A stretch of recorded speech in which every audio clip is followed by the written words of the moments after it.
Hello friends, good morning so all of you. आज दिनांक जो है वो 6 हो गया। आज हम लोग सब जानते हैं कि 12th का भी जो है एग्ज़ाम आज ख़त्म होने वाला है।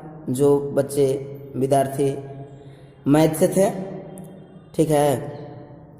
सो मैं एक चीज़ बोलना चाहूँगा कि आज मैं क्लास 12th का फिजिक्स का लेकर आया हूँ ऑब्जेक्टिव। बहुत सारे लोग कह रहे थे कि फिजिक्स का ऑब्जेक्टिव भेजिए, तो चलिए स्टार्ट करते हैं। इलेक्ट्रोस्टैटिक्स चैप्टर है, ठीक है। इलेक्ट्रोस्टैटिक का चैप्टर का देखते हैं पहला सवाल। यदि समरूप विद्युत क्षेत्र एक्स अक्ष की दिशा में विद्यमान है तो सम विभव क्या होगा। तो सर सम विभव हम बताए थे क्या कि जिसके सभी बिंदुओं पर क्या हो, समान हो। ये सम विभव जो है वो सम में क्या होता है, बराबर और विभव। तो जिसका बराबर जो है बराबर सब विभव हो वो क्या होगा। तो क्या इसका आंसर जाएगा सी के साथ, यानी वाई अक्ष की तल की दिशा में, वाई अक्ष की तल की दिशा में। चलते हैं नेक्स्ट क्वेश्चन की ओर। विद्युत आवेश का क्वांटम एसआई मात्रक क्या होगा। तो सर एसआई मात्रक में होता है 4.78 गुने 10⁻⁻10, ठीक है। क्या होता है कि 478, ठीक है, गुने 10⁻⁻10 होता है। अगर मेरे द्वारा बताए गए प्रश्न का उत्तर गलत होता है तो आप कमेंट में ज़रूर लिखकर भेजें। और अभी तक इस हमारे YouTube चैनल पे आप नए हो तो प्लीज़ मेरे वीडियो अगर आपको अच्छा लग रहा है तो लाइक, सब्सक्राइब और शेयर ज़रूर से ज़रूर करें, ताकि मैं जब भी कोई वीडियो अपलोड करूं तो सबसे पहले आप तक पहुंच जाए। और मैं ऐसे ही पूरा 12th का हर चैप्टर पे चैप्टर ऑब्जेक्टिव लेकर आऊँगा, फिजिक्स, केमिस्ट्री, हिंदी, इंग्लिश, ठीक है। चलिए सो आगे बढ़ते हैं। स्थिर वैद्युत क्षेत्र होता है क्या। सर क्या बोल रहा है कि स्थिर विद्युत क्षेत्र होता है तो क्या होता है सर, संराक्षी होता है। क्या होता है, संराक्षी होता है। आंसर जाएगा ए के साथ। चलिए अगला क्वेश्चन, ठीक है। एक एकांकी चालक के लिए निम्न में से कौन सा अनुपात अचर होता है।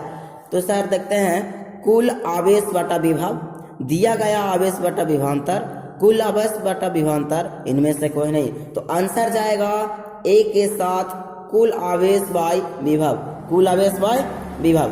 चलते हैं नेक्स्ट क्वेश्चन की ओर। एक कूलम आवेश बराबर डॉट डॉट डॉट ESU होता है।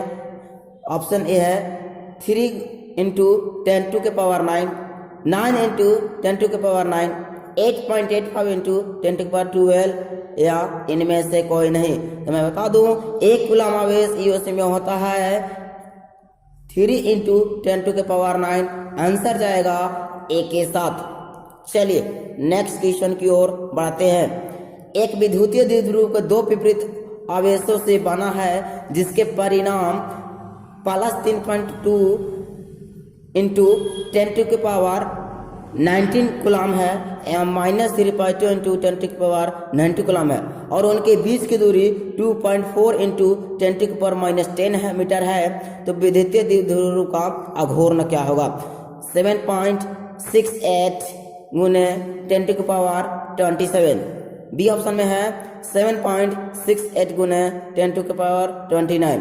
सी ऑप्शन है 7.86 × 10⁻29।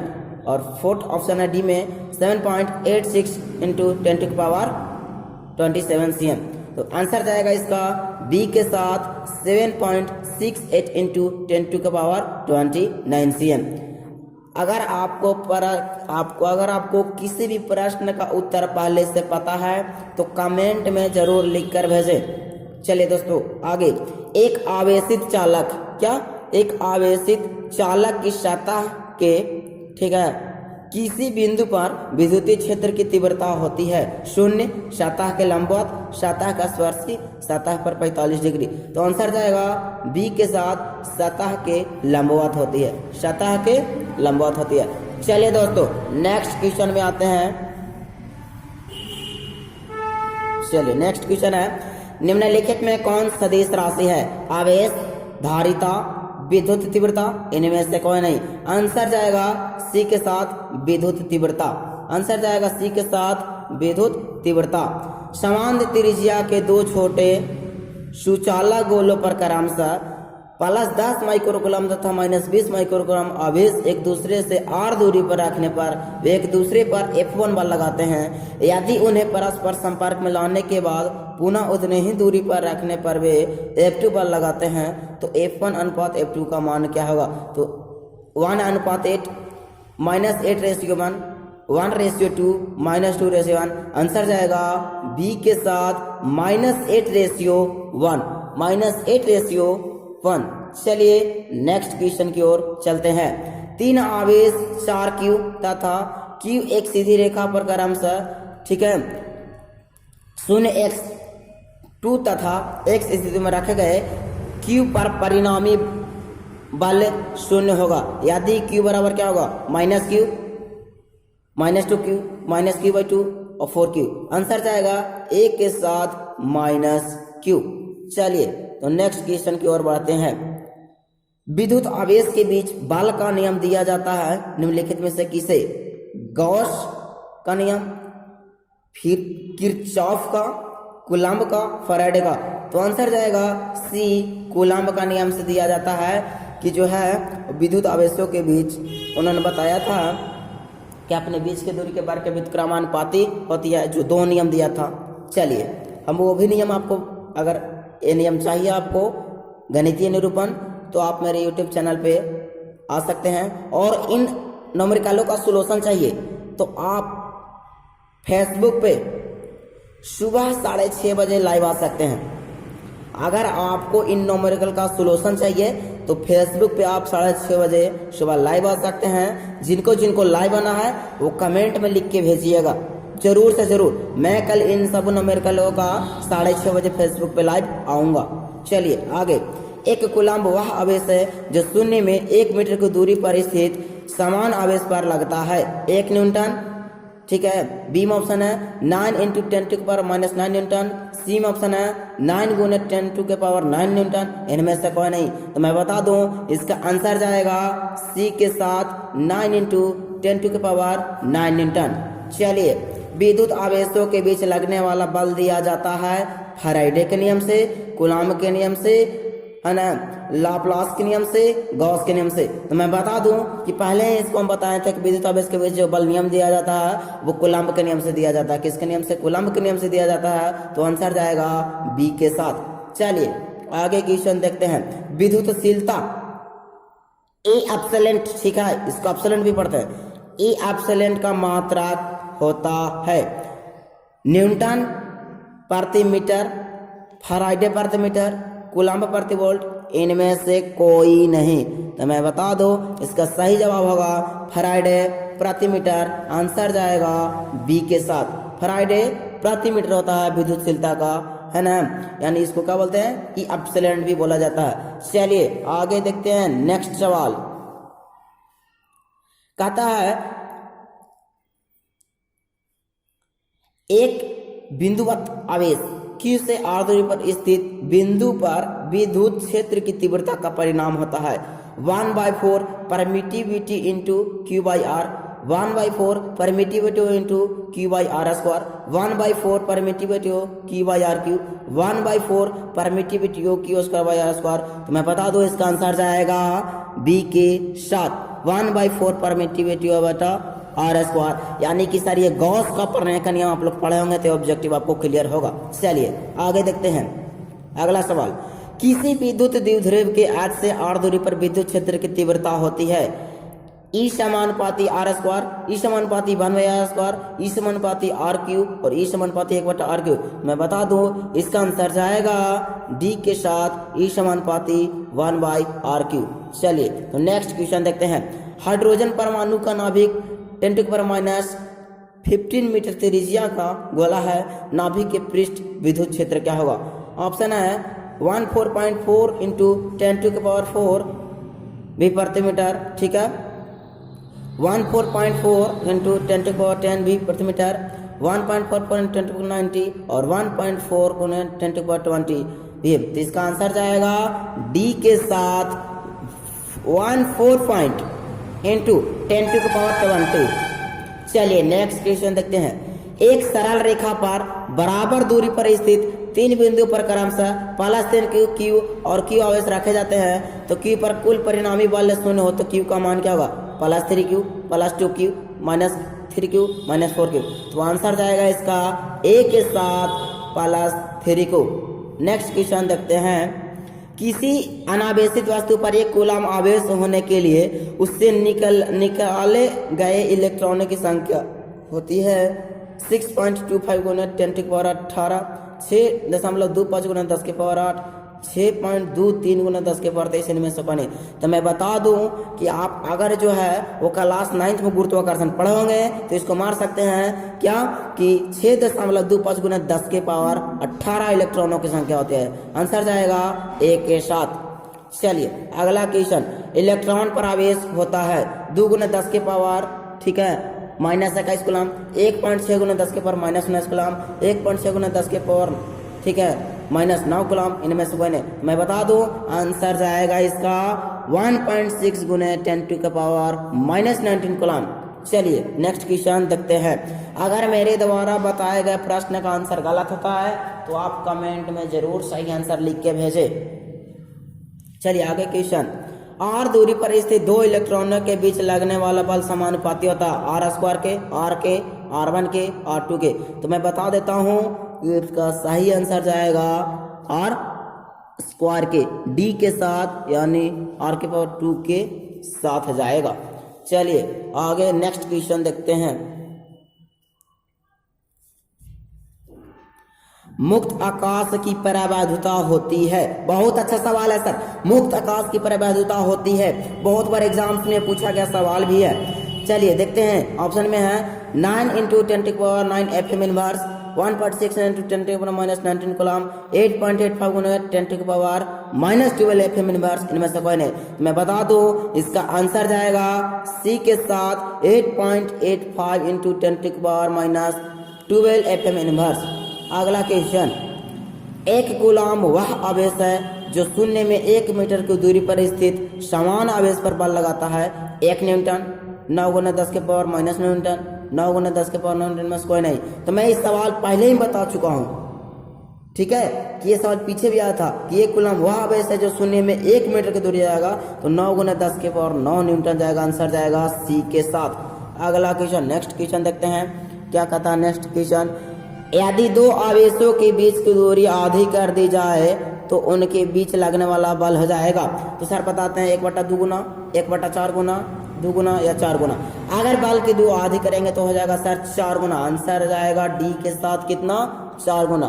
नेक्स्ट क्वेश्चन, निम्नलिखित में किस आवेश का अस्तित्व संभव नहीं है। 3.2 गुना 10⁻−19 कूलम, 6.4 गुना 10⁻19 कूलम, 2.4 गुना 10⁻−90 कूलम, 1.6 गुना 10⁻। तो मैं बता दूं कि इसका जो सही आंसर होगा वो जाएगा सी के साथ 2.4 × 10⁻−19 कूलम जो है वो आवेश का अस्तित्व कभी भी इस पर संभव नहीं हो सकता है। चलिए, परावैधुता का एसआई मात्रक होता है, बहुत बार पूछा गया सवाल है सर, वही भी है। परावैधुता का एसआई मात्रक होता है C² n inverse m⁻², nc² m⁻2, nc² m2, n inverse c inverse m2। मैं बता दूं इसका सही जवाब जाएगा C² n inverse m⁻2 a के साथ। चलिए आगे क्वेश्चन, नेक्स्ट क्वेश्चन 27, किसी माध्यम का परावैधुतांक E हो, उसमें से दो बिंदु आवेश के बीच क्रियाशील बल F हो तो परावैधुता को हटा देने पर उनके दोनों आवेशों के क्रियाशील बल का मान क्या होगा। चलिए, √ERF, ठीक है, ERF F√ER या F/ER। मैं बता दूं इसका सही जवाब होगा वो जाएगा ERF, ऑप्शन नंबर बी के साथ। नेक्स्ट क्वेश्चन देखते हैं, किसी अचालक पदार्थ के गोले को आवेश देने पर वह वितरित होता है सतह पर, केवल भीतर, सतह अथवा अंदर, इनमें से कोई नहीं। मैं बता दूं इसका सही आंसर है इनमें से कोई नहीं, ऑप्शन नंबर डी के साथ जाएगा। कूलम्ब बल है केंद्रीय बल एवं विद्युतीय बल। तो मैं बता देता हूँ कूलम्ब बल जो है वो केंद्रीय बल भी है और विद्युतीय बल भी है। क्या है, ऑप्शन नंबर सी के साथ जाएगा। चलिए नेक्स्ट सवाल देखते हैं। 30 क्वेश्चन नंबर क्या कहता है। चलिए 30 क्वेश्चन नंबर मेरा कहता है एक स्थिर विद्युत आवेश उत्पन्न करता है। एक जो स्थिर विद्युत आवेश क्या उत्पन्न करता है? केवल चुंबकीय क्षेत्र, केवल विद्युतीय क्षेत्र, चुंबकीय विद्युतीय क्षेत्र, ना तो चुंबकीय क्षेत्र और ना ही विद्युतीय क्षेत्र। मैं बता दूं इसका आंसर जाएगा चुंबकीय एवं विद्युतीय क्षेत्र दोनों, चुंबकीय एवं विद्युतीय क्षेत्र दोनों। आगे पढ़ते हैं, आगे सवाल 31। एक बिंदु आवेश Q से R दूरी पर विद्युत क्षेत्र की तीव्रता का परिणाम क्या होगा? अगर आप लोग विद्युत क्षेत्र की तीव्रता पढ़े होंगे तो बता देंगे 1/4 permittivity Q by R, 1/4 permittivity Q by R square, 4 पाई है ना एप्सिलॉन गुना 1/4 परमिटिविटी गुना। तो मैं बता दूं इसका सही आंसर जाएगा वो बी के साथ जाएगा 1/4, ठीक है, permittivity Q by R square. चलिए, अगर मेरे द्वारा बताया गया किसी भी प्रश्न का आंसर गलत हो तो आप तो कमेंट में लिखकर भेजें। और इन न्यूमेरिकलों का अगर किन्हीं को सोल्यूशन चाहिए तो मैं फेसबुक पर कल सुबह 6:30 बजे लाइव आऊँगा। कमेंट में लिखकर जरूर बोलो कि हमें फेसबुक पे लाइव आना है। चलिए आगे देखते हैं। किसी बंद पृष्ठ से निकलने वाला विद्युतीय फ्लक्स अंदर स्थित आवेश का होता है 1/एप्सिलॉन गुना 0, इनमें से कोई नहीं। मैं बता दूं इसका आंसर जाएगा एक के साथ 1/एप्सिलॉन गुना। नेक्स्ट क्वेश्चन देखते हैं। आवेशित खोखले गोलीय चालक के अंदर विद्युत तीव्रता होती है एप्सिलॉन, ठीक है, 5 एप्सिलॉन, ठीक है, 0 एप्सिलॉन बाय 2। तो आंसर जाएगा 0 सी के साथ। चलिए, किसी आवेशित चालक के ठीक बाहर किसी बिंदु विद्युत क्षेत्र की तीव्रता आवेश 1/एप्सिलॉन को नहीं हो जहां एप्सिलॉन मुक्त आकाश की परावैधता हो। इस कथन को कहते हैं एम्पियर का नियम, कूलाम का नियम, गॉस का नियम, इनमें से कौन है? None of this. मैं बता दूं इसका सही आंसर जाएगा वो गॉस का नियम सी के साथ जाएगा। अगला क्वेश्चन, अनंत लंबाई वाले आवेशित बेलनाकार चालक के अक्ष से R दूरी पर विद्युत क्षेत्र होगा ना गामा बाय पाई, ठीक है, परमिटिविटी और गामा बाय 2 पाई, ठीक है, permittivity O R, gamma by 4 pi permittivity और गामा बाय आर। बता दो इसका आंसर जो जाएगा वो बी के साथ जाएगा गामा बाय 2 पाई, ठीक है, एप्सिलॉन आर। इसको परमिटिविटी भी पढ़ सकते हैं और एप्सिलॉन भी पढ़ सकते हैं। चलिए, इसी तरह अगर मेरा वीडियो आपको पसंद आया है तो प्लीज लाइक, सब्सक्राइब और शेयर जरूर से जरूर करिए ताकि मैं हर ऑब्जेक्टिव आपको लेकर आऊं, ठीक है। चलिए आगे क्वेश्चन नंबर देखते हैं 36 कहता है मेरा एक आवेशित चालक की सतह के किसी भी बिंदु पर विद्युत क्षेत्र की तीव्रता होती है 0, सतह के लंबवत, सतह का स्पर्शीय, सतह का 45 डिग्री। तो सारे पीछे सवाल आया था, ऑप्शन नंबर जाएगा बी के साथ सतह के लंबवत, सतह के लंबवत जाएगा। चलिए, यदि गोले पर आवेश 10 माइक्रो कूलाम हो, ठीक है, तो उसकी सतह पर विद्युतीय फ्लक्स क्या होगा? ठीक है, 36 पाई इंटू 10⁻⁻4 न्यूटन स्क्वायर प्रति कूलाम, ठीक है, 36 पाई इंटू 10⁻4 न्यूटन स्क्वायर प्रति कूलाम, 36 पाई इंटू 10⁻6 न्यूटन प्रति coulomb, 36 pi into 10⁻6 Newton square प्रति कूलाम। तो मैं बता दूं इसका आंसर जाएगा वो बी के साथ जाएगा 36 इंटू 10⁻4 न्यूटन स्क्वायर प्रति कूलाम जाएगा। चलिए सवाल देखते हैं 38। चालक पदार्थ से बने असीमित आवेशित पतली चादर की सतह के निकट स्थिति किसी बिंदु पर विद्युतीय क्षेत्र का मान होता है ना एप्सिलॉन 5 एप्सिलॉन 5/2, ठीक है, एप्सिलॉन 1/2 एप्सिलॉन 5। आंसर हो जाएगा वो बी के साथ जाएगा एप्सिलॉन, ठीक है, 5 एप्सिलॉन। किसी दी गई दूरी पर स्थित दो इलेक्ट्रॉनों के बीच क्रियाशील गुरुत्वाकर्षण बल एवं विद्युतीय बल क्रमशः Fg एवं Fe हो, तो Fg/Fe का अनुपात क्या होगा? 9.8 10⁻9 10⁻42 या 10⁻42। तो मैं बता दूं इसका जो सही आंसर जाएगा वो डी के साथ जाएगा 10⁻42। चलिए नेक्स्ट क्वेश्चन। स्थिर विद्युतीय क्षेत्र होता है 40। स्थिर विद्युतीय क्षेत्र होता है संराशि, असंराशि, कहीं संराशि तो कहीं असंराशि, इनमें से कोई नहीं। मैं बता दूं इसका जो है वो सही जवाब जो है वो जाएगा ए के साथ संराशि। स्थिर विद्युत में से क्या होती है? संराशि होती है। ओके। चलिए नेक्स्ट क्वेश्चन है 41 और लास्ट क्वेश्चन की बात कर रहे हैं हम, ठीक है। अगर मेरे द्वारा बताया गया प्रश्न का आंसर गलत होता है तो आप कमेंट में प्लीज लिखकर भेजो, ठीक है। आगे चलिए, किसी अर्धेंग चालक की विद्युत रोधी आवेशित चाल के निकट ले जाने पर बाद वाले चाल की विद्युत का मान क्या होता है? घटता है, बढ़ता है, अपरिवर्तित रहता है या शून्य रहता है? तो मैं बता दूं, इसका जो आंसर जाएगा वो बी के साथ जाएगा। क्या होगा? बढ़ता है। अगर मेरा वीडियो ये पसंद आया है तो आप अधिक से अधिक लाइक और शेयर करें, ताकि मैं आपसे और इसी तरह का मैं ऑब्जेक्टिव लेकर आऊँगा, फिजिक्स, केमिस्ट्री, बायोलॉजी, ठीक है, हिंदी, इंग्लिश, मैथ, सारा का मैं ले आऊँगा। अगर आप मेरे यूट्यूब चैनल पे नए हो तो प्लीज़ इस मेरे चैनल को लाइक, सब्सक्राइब, ठीक है, और शेयर जरूर से जरूर करें। थैंक्स दोस्तों, फिर मिलते हैं नेक्स्ट वीडियो में ऑब्जेक्टिव के साथ ही।